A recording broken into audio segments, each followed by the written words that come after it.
अस्सलाम वालेकुम दोस्तों, मेरा नाम है अली और मेरे साथ हमेशा की तरह मौजूद है दाऊद और आप देख रहे हैं इस वक्त क्रिकेट लवर अली शो को। इसको देखना तो बनता है। दोस्तों आप लोगों से बात करने जा रहे हैं, बात करेंगे जी आज आपके साथ टॉप न्यूज का सेगमेंट आज आप लोगों से शेयर करेंगे।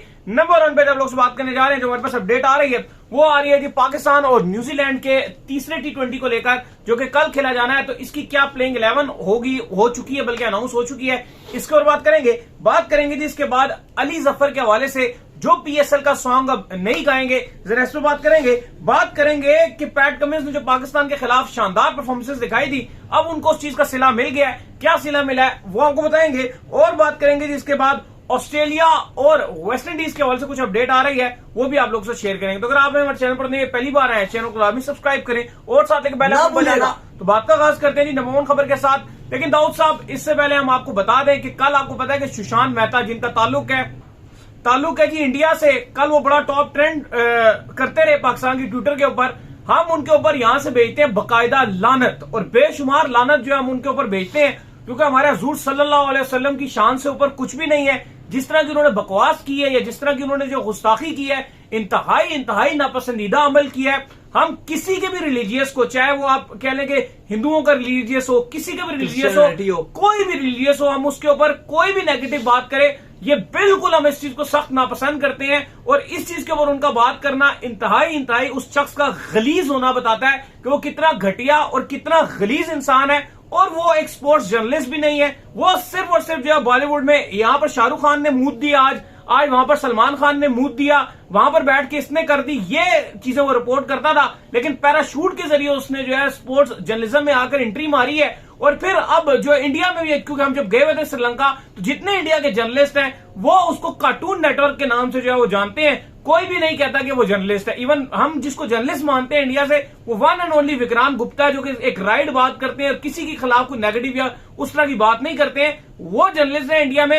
ये इंतहाई घटिया और गलीज इंसान है। इसने जिस तरह के अल्फाज इस्तेमाल किए हैं, हम उसकी पुरजोर मजम्मत करते हैं। और इंशाल्लाह हमने, अल्लाह का बड़ा करम है कि हमने अभी तक इसके साथ कभी कोई वीडियो नहीं की, और फ्यूचर में भी इंशाल्लाह अल्लाह ने चाहा कभी भी आप हमारे साथ इसका कोई कोलैप्स होते नहीं देखेंगे। नहीं, बहुत ही ये बेशरम किस्म का इंसान है, इंतहाई बेशरम इंसान है। इसको शर्म आनी चाहिए।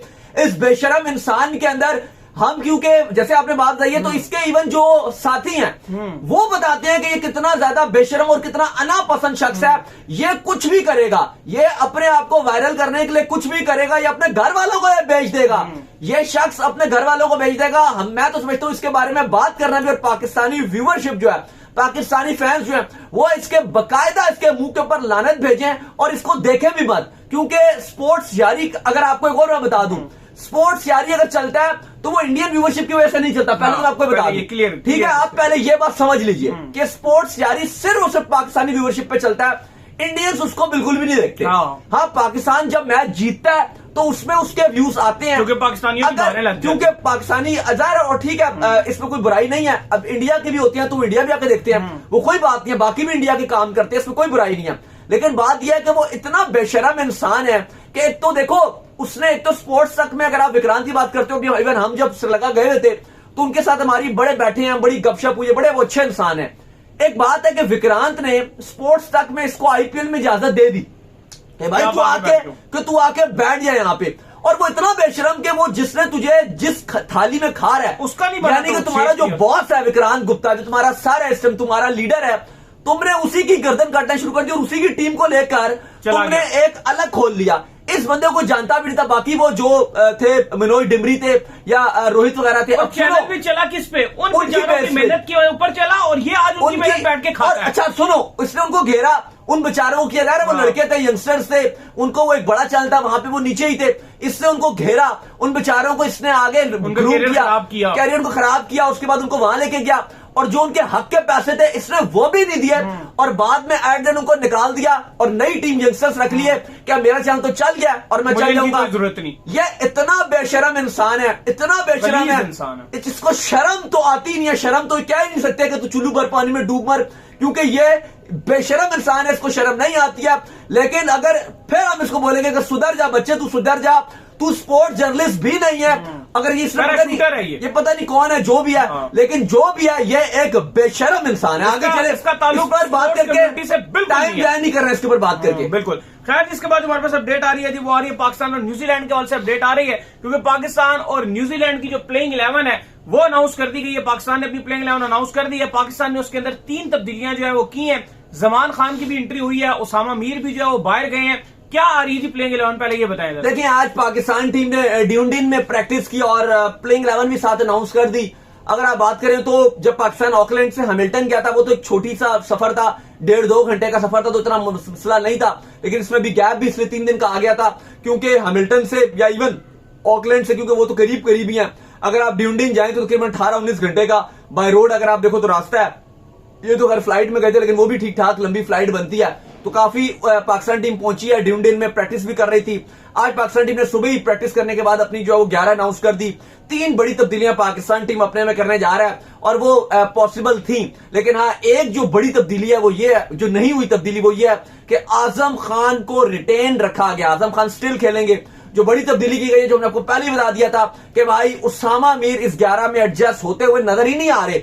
उस समझ ही नहीं आ रहा उसामा मीर का रोल क्या है। ना वो बॉलर है, ऑलराउंडर तो वो ऑलरेडी खत्म हो चुके हैं। जब अब्बास अफरीदी भी उससे आगे आ रहे थे तो ये समझ आ गई थी बात कि अब उसामा मीर 11 में नजर नहीं आएंगे और शायद अगले मैचेस में आपको नजर नहीं आएंगे। अगर नवाज ने बेहतर परफॉर्मेंस दिखाई, इवन विद द बैट या बॉल किसी एक शोबे में भी कर दी, तो नवाज तो उसामा मीर तो अब 30-20 से बाहर हो चुके हैं और उनकी जगह नवाज को शामिल कर लिया गया। दूसरा, हम आपको बता रहे थे कि जमान खान ने टीम में 11 में जगह बनानी है, लेकिन सवाल मुश्किल यही था कि वो किसकी जगह बनाएंगे। लेकिन शायद हमारे लिए थोड़ा सा हो रहा था कि हम शायद चाहते कि अब्बास अफरीदी यंगस्टर उनको ना ड्रॉप किया जाए, कोई और ड्रॉप हो जाए। लेकिन अब्बास अफरीदी ही मुझे लगता है कि बेहतर थे, कि उनको ही आराम दे सकते थे या ड्रॉप कर सकते थे और उनकी जगह जमान खान को लाए, क्योंकि बॉलिंग पाकिस्तान की इंतहाई बेकार थी। और तीसरा, आमिर जमाल को भी ड्रॉप कर दिया गया और उनकी जगह वसीम जूनियर को रखा है। क्योंकि देखा जाए तो मेरे ख्याल से तीनों ही अच्छी चेंजेस हैं और उसकी सबसे बड़ी वजह यह है कि पाकिस्तान की बॉलिंग बहुत डाउन हो रही थी और तीनों ये बॉलर्स में तब्दीली की गई है।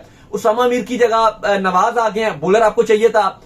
Aamir Jamal with the ball नहीं कर रहे थे और विद द बैट भी जिस टाइम वो आ रहे थे कुछ खास फायदा नहीं हो रहा था, कुछ खास कर भी नहीं पा रहे थे। और स्पेशली बॉलिंग में आमिर जमाल लेट डाउन कर रहे थे। तो बॉलिंग में आपको एक ऐसा बॉलर चाहिए था जो प्रॉपर आप कह लो कि थोड़ा जोर लगा और वर्ल्ड कप बड़ा अच्छा गया था। लेटर ऑन चांस मिला था जूनियर को, तो T20 में ठीक ही कर जाते हैं जूनियर, तो जूनियर उस लिहाज से शामिल हो गए हैं। और जमान खान की भी एक वेलकम चेंज हुई है। पीछे बिग बैश भी खेलते रहे ऑस्ट्रेलिया में, तो एक्सपीरियंस भी उनके पास है और डेथ ओवर में अच्छी बॉलिंग करते हैं। यॉर्कर्स वगैरह उनके पास अच्छे हैं, स्लोअर्स भी उनके 1 अच्छे हैं। तो उस लिहाज से 3 तब्दीलियां हुई। तो पाकिस्तान की अब जो 11 खेलने जा रही है, कल आपको एक बार फिर बता देते हैं। ओपनिंग सेम टू सेम वही है, रिजवान और साइम अयूब की। आज साइम अयूब ने भी हम देख रहे थे काफी कम प्रैक्टिस किया है, ज्यादा अपने आप को रिलैक्स मोड पे रखा हुआ था। थोड़ा प्रैक्टिस वो कम कर रहे थे, थोड़ा सा अपने आप को मेंटली वो आज स्ट्रांग कर रहे थे, क्योंकि लास्ट मैच में जैसे वो आउट हुए, जाहिर है थोड़ा सा अब ऐसा प्लेयर आप अपसेट होते हैं। लेकिन साइम अयूब और रिजवान ओपनिंग करेंगे। नंबर 3 पे बाबर आजम आएंगे, नंबर 4 पे फखर जमान आएंगे, नंबर 5 पे इफ्तिखार आएंगे, 6 पे आजम खान के ऊपर एक बार फिर भरोसा किया गया और उनको कहा गया कि इनके साथ ही जाया जाएगा। इवन अगर आप हसीब और लोग काफी बात इनकी कर रहे थे, तो अगर आप इनके स्टैट्स कंपैरिजन भी करेंगे तो ज्यादा इतना फर्क नजर नहीं आता, क्योंकि डोमेस्टिक में अगर आप देखो तो उसमें भी काफी ठीक ठाक हमें जो परफॉर्मेंसेस नजर आई थी। आजम की भी नजर आई हैं, लेकिन हसीब इस टाइम आप कह लो कि ऐसे यंगस्टर है जिनको आप चांस दे सकते थे, लेकिन बहरहाल उनको भी उस तरह से मौका नहीं मिला। और फिर इसके बाद आपके आजम खान के बाद आपके नवाज आ जाएंगे, नवाज के बाद आपके वसीम जूनियर आ जाएंगे, फिर आपके पास शाहीन शाह अफरीदी आ जाएंगे, हारिस रऊफ आ जाएंगे और जमान खान। ये 11 होगी। बिल्कुल। खैर, जिसके बाद हमारे पास अपडेट आ रही है जी, वो आ रही है पैट कमिंस को लेकर। तो पैट कमिंस ने जो परफॉर्मेंसेस दिखाई थी अगेंस्ट पाकिस्तान, उस पे उनको जो है सिला मिल गया, क्योंकि पाकिस्तान की बड़ी जबरदस्त विकेटें उन्होंने चिटखाई थी और ऑस्ट्रेलिया को जो है फतह भी दिलवाई थी। क्या सिला मिला है जी? देखें जी, 2 बार 5-5 विकेट्स भी उन्होंने चिटखाए। इसके अलावा उनको मैन ऑफ द मैच का भी अवार्ड मिला और बहुत ही हीरोइक किस्म की उन्होंने गेंदबाजी दिखाई। तो इस वजह से अब जो प्लेयर ऑफ द दिसंबर का अवार्ड था वो उनके खाते में चला गया। नॉमिनेशंस में एक पैट कमिंग्स थे, एक ताजुल इस्लाम थे और एक न्यूजीलैंड के ग्लेन फिलिप्स थे। और ये अवार्ड अब पैट कमिंग्स को दिया गया, क्योंकि बड़ी जबरदस्त किस्म की उनकी हमने परफॉर्मेंसेस देखी हैं, तो आई थिंक डिजर्व भी वो करते थे और इसलिए अब ये उनको दे दिया गया है अवार्ड। बिल्कुल। खैर, जिसके बाद हमारे पास अपडेट आ रही है जी, वो आ रही है ऑस्ट्रेलिया और वेस्ट इंडीज को लेकर। तो इनकी प्लेइंग 11 के हवाले से दाऊद साहब जो अपडेट आ रही है, क्या अपडेट आ रही है? पीएसएल के भी तो आए हैं। हाँ, बल्कि पीएसएल के हवाले से तो निकल ही गया जहन से।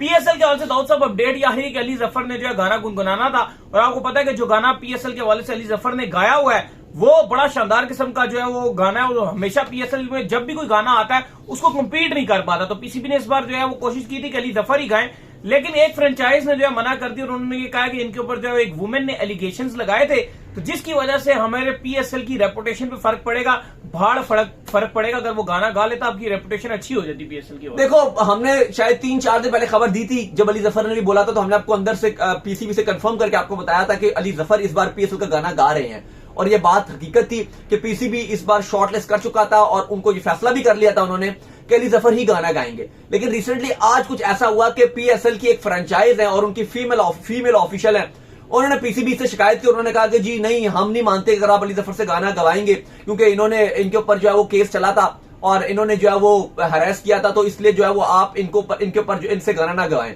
पहली बात तो ये मैं आपको कंफर्म कर दूं कि जो वो कहानी थी वो मीशा थी, वो गाने गाती है, कौन है वो तो भाग गई थी बाद में, अदालत में केस गया अली जफर ने। अच्छा, उन्होंने खाली एमिन बस मीडिया में आके हाइप लेने के लिए, चल रहा था ना तब किया, तो उन्होंने हाइप लेने के लिए किया। तो अली जफर आप खुद देख लो कि वो मीशा कहां और अली जफर कहां, मतलब दोनों, मतलब अगर अब क्या कहें पर लोग ऐसी बोलेंगे, लेकिन बहुत ही फर्क है दोनों में। मतलब अली जफर की आप फैन फॉलोइंग देख लो, उनको कुछ जानता जुटा भी नहीं। ट्रेंड चल रहा था मीटू को नाम लाने के लिए उसमें बोल दिया था। अब अली जफर को तो बड़ा गुस्सा आया और अली जफर इस तरह के बंदे भी नहीं है, उन्होंने फौरन से केस कर दिया, इनके ऊपर हट जाने का नोटिस भेजा। तो अदालत में गई और अदालत में उन्होंने माफी मांग ली और ये फिर कनाडा भाग गई थी, वहां पे माफी मांग ली और कहा जी के केस मैं आई नहीं, अली जफर ने केस किया, वो सच्चे थे, ये कनाडा भाग गई थी। और हाँ बिल्कुल वो भाग गई थी और अली जफर जीत गए केस। तो मुझे तो समझ नहीं आ रही कि ये कौन सी ये फ्रेंचाइज की ये फीमेल है जो ये कह रही है जी कि अली जफर के ऊपर उसने इल्जाम लगा दिया। तो बड़ी ज्यादती वाली बात है कि जब साबित ही नहीं हुआ, फिर ये तो फिर उनको चाहिए कि मीशा के ऊपर ये कोई एक्शन लेती है, उसके खिलाफ कोई बात करती। ये तो उन्होंने बहुत ही बेतुकी सी कोई बात किया कि भाई उसने इल्जाम लगाया था, तो भाई वही भी तो देखो कि वो केस भी जीत गया था और वो झूठा इल्जाम था। ऐसे तो कोई भी किसी को कुछ भी मुंह पे उठा के बोल दे। सोशल मीडिया का दौर है, इवन टीवी का भी क्या दौर है, टीवी में आप कुछ भी बोल सकते हो। जब एक बार कैमरा ऑन हो गया तो आप टीवी में भी कुछ भी बोलो, सोशल मीडिया में कुछ भी बोलो, आपके सामने एक माइक आ जाए, आप किसी को भी इंटरव्यू दे रहे हो, आप कुछ भी बोल दो। तो आप किसी के ऊपर कोई भी इल्जाम लगाओगे तो उसके बाद आप कह दो कि हाँ फलां ने ढिमका ने इल्जाम लगाया था, तो अब इसके साथ हम कोई काम नहीं करेंगे, कोई रोल नहीं देंगे। तो ये बड़ी इंतहाई अफसोस की बात है। अली जफर ऑलरेडी बड़े एक्साइटेड थे सॉन्ग को लेकर, बड़ी वो तैयारी शायरी कर रहे थे, लेकिन ये बहुत ही, मैं समझता हूं कि बहुत ही गलत हुआ। और अगर उस फीमेल ऑफिशियल ने बोला भी है फ्रेंचाइज की, तो एटलीस्ट जो ऑनर है उस फ्रेंचाइज को, उनको इस पर सोचना चाहिए था, कोई एहसास करते। लेकिन आई डोंट नो, वो तो छोड़ो, आप पीसीबी भी उनकी बात मान गया। बिल्कुल। खैर, जिसके बाद हमारे पास अपडेट आ रही है जी, वो आ रही है ऑस्ट्रेलिया और वेस्ट इंडीज के हवाले से अपडेट आ रही है। प्लेइंग 11 को लेकर क्या अपडेट है जी इनकी? देखिए जी, दरमियानी मैच शुरू हो रहा है। बिल्कुल जी, इनका मैच जो है वो स्टार्ट होने जा रहा है। ऑस्ट्रेलिया और वेस्ट इंडीज का टेस्ट सीरीज का आगाज हो रहा है। पहले टेस्ट मैच की 11 भी अनाउंस कर दी और जो बड़ी खबर है वो ये आ रही है कि अब डेविड वार्नर का जो एरा था वो खत्म हो गया, एज एन ओपनर, और नई एरा शुरू हो रही है। बड़े ऑस्ट्रेलिया के माइकल क्लार्क हो गए, स्टीव वॉ हो गए, मार्क वॉ हो गए, मैकडोनल्ड्स हो गए, सारे ये बात कर रहे हैं कि स्टीवन स्मिथ भी जब ओपनिंग करेंगे तो बहुत कुछ खास करके दिखाएंगे। और फैसला कर लिया गया कि अब स्मिथ ऑस्ट्रेलिया की तरफ से ओपनिंग करेंगे और ख्वाजा के नए ओपनिंग पार्टनर स्टीवन स्मिथ होंगे और ये अब ओपनिंग में ऑस्ट्रेलिया के जौहर अपनाएंगे against West Indies. Steven Smith और उस्मान ख्वाजा ओपनिंग करेंगे। नंबर 3 पे लेबुशेन आएंगे, 4 पे कैमरन ग्रीन आएंगे, 5 पे ट्रेविस हेड आएंगे, 6 पे मिचेल मार्श, 7 पे कैरे, 8 पे स्टार्क, 9 पे कमिंस, 10 पे लियोन और 11 पे हैजलवुड। अली साहब फुल स्ट्रेंथ टीम खिला रहा है अगेंस्ट वेस्ट इंडीज ऑस्ट्रेलिया। ये होती है टेस्ट क्रिकेट को रिस्पेक्ट देना। बिल्कुल नहीं, बिल्कुल आप सही कह रहे हैं कि टेस्ट क्रिकेट को वो प्रॉपर रिस्पेक्ट देते हैं। हमारे वालों की तरह नहीं कि यहाँ पर रेस्ट ले लिया तो मैं इंटरनेशनल T20 लीगें खेलूंगा जाके, प्रॉपर उसको जो है वो रिस्पेक्ट दे रहे हैं और इस तरीके से उनकी टेस्ट क्रिकेट जो है मजीद ग्रो भी कर रही है। नहीं, बिल्कुल यही बात है। अब आप देखो ना कि अगर हमारे यहाँ क्या होता है कि हल्की सीरीज हो उसमें तो आप छोड़ो कि आप चांस ही नहीं देते हो, आप बिल्कुल चांस चूस ही नहीं देते। लेकिन आप देखो आप हल्की सीरीज में आपके जो है वो हमने देखा है कि आप बिल्कुल इंपॉर्टेंस भी नहीं देते। कोई अगर आराम कर रहा है या वो कर रहा है, और आप देखो इनके लीग से कॉन्ट्रैक्ट्स कितने हैं। आपके प्लेयर वो तो बोल कहें जी कि लीग्स हम लीग्स खेलने चले जाएंगे क्योंकि ये तो बेकार सी वेस्ट इंडीज के साथ सीरीज और वो भी टेस्ट सीरीज। लेकिन आप देखो इनके सारे T20 के प्लेयर्स भी हैं इसके अंदर। मैं अगर आपको नाम बताऊं, जैसे अब ये कैमरन ग्रीन हो गए, ट्रेविस हेड हो गए, मिचेल मार्श हो गए, फिर आप देख लो स्टार्क हो गए, कमिंग्स हो गए, हैजलवुड हो गए, ये सारे लीग्स खेलते हैं। एलेक्स कैरे हो गए, ये भी लीग्स खेलते हैं। ये T20 वाले भी प्लेयर हैं। लेकिन वो ये नहीं कह रहे कि हम फलाना यूए की लीग आ रही तो वो जाके खेल लें, तो हमारी को सेकंड टीम खिला लो। ये होती है क्रिकेट को और टेस्ट क्रिकेट को इंपॉर्टेंस देना। जैसे अगर आप साउथ अफ्रीका को देख लो तो उन्होंने न्यूजीलैंड के अगेंस्ट पूरी बेकार टीम भेजी हुई है। सबसे ज्यादा इस टाइम जो टेस्ट क्रिकेट को और क्रिकेट को जो इंपॉर्टेंस देते हैं वो ये ऑस्ट्रेलियंस देते हैं। अगर आप देखें इनको, इनकी डेडिकेशन बहुत ही शानदार रहती है। खैर अली साहब, इसके अलावा और भी खबरें चल रही हैं अहमद शहजाद के ऊपर, जो पीसीबी ने कल हमने खबर भी दी थी कि वो बीच में मैच छोड़ के चले गए थे जब उनको कमर में तकलीफ हुई थी। तो अब पीसीबी ने जो है फैसला कर लिया कि उनके खिलाफ कमेटी बनाई जाएगी और कमेटी फैसला करेगी कि क्या होगा, और अगर ऐसा हो जाता है तो अहमद शहजाद के ऊपर 2 मैच की पाबंदी भी लग सकती है। और क्योंकि वापडा की कप्तानी आई थिंक उमर अकमल कर रहे हैं, तो अगर ऐसा हो जाता है, अगर उनके ऊपर बड़ी इमेच्योर हरकत की थी। मैं कल भी आपको बता रहा था कि ये इमेच्योर हरकत है कि मैच चल रहा है, आपको इंजरी हुई है, आप डग आउट में जाए ना, अभी मैच खत्म तो होने दे फिर आप जाए, आप वहीं से निकल गए। तो अगर ऐसा हो जाता है तो उमर अकमल के ऊपर भी जो है वो पाबंदी लग सकती है। दोनों फिर इकट्ठे, पता नहीं 1 या 2 मैच की उमर अकमल के भी हो सकता है कि उमर अकमल पे भी पाबंदी लग जाए। तो अहमद शहजाद कुछ गलत करते हैं तो उमर अकमल फंस जाते हैं, फिर एटीट्यूड से वही गलती करते हैं तो अहमद शहजाद फंस जाते हैं। एटीट्यूड देख लो फिर अहमद शहजाद का, फिर इतनी बड़ी गलती इस टाइम पर की गलती है। अब वही बेचारे बस बीच में ही फंस गए, उन्होंने कहा होगा निकल जा देख लूंगा मैं, इस तरह की कहानी। बस फिर आप देख लें, फिर पाबंदी लगेगी। तो उम्मीद करते हैं आज का हमारा शो आपको आएगा। वीडियो को लाइक कीजिए, हमारे चैनल को सब्सक्राइब कीजिए, साथ ही बेल आइकन को बजाइए और एक और काम कर लीजिए, वही कर लीजिए इंस्टाग्राम पर आप जाइए फॉलो कीजिए। इंस्टाग्राम में मुझे फॉलो कर लीजिए, वहां पे मैं मौजूद हूं दाऊद क्रिकेट के नाम से। अगर आपको सवाल तो भेजिएगा, उनको भी फॉलो कीजिए। ऑफिशियल के नाम से लिंक डिस्क्रिप्शन में जाइए, फॉलो कीजिए। नेक्स्ट वीडियो अल्लाह हाफिज़, ख्याल रखिएगा।